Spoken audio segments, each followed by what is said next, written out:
میں کچھ ایسی چیزیں ہوتی ہیں جس کو ہم نظر انداز کر دیتے ہیں، جیسے ایک کمزور چیز دے کر کوئی اچھی چیز کا سودا کرنا، گھٹیا چیز دے کر بہترین چیز کا سودا کرنا۔ ایسے ہی ایک دن حضرت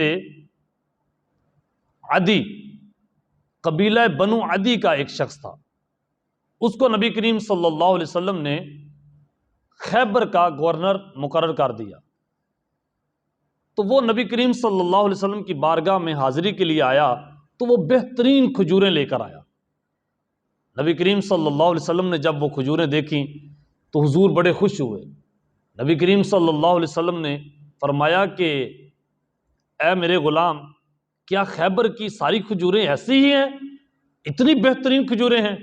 اس نے عرض کی نہیں یا رسول اللہ صلی اللہ علیہ وسلم، اصل میں وہاں جو بہترین کھجوریں ہیں نا، مہنگی، وہ کہیں کہیں سے ملتی ہیں، تو ہم نے عام جو کھجوریں ہیں وہ 2 سیر دے کر تو ہم 1 سیر کھجوریں لے لیتے ہیں اچھی، یا 3 سیر دے کر 2 سیریں اچھی لے لیتے ہیں، یعنی 2 صاع دے دیے 1 صاع لے لیا۔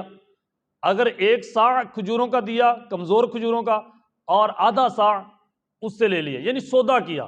نبی کریم صلی اللہ علیہ وسلم نے ارشاد فرمایا کہ اے میرے غلام، اس کو لے جا اور واپس لوٹا جا کے، آج کے بعد تو نے یہ کام نہیں کرنا۔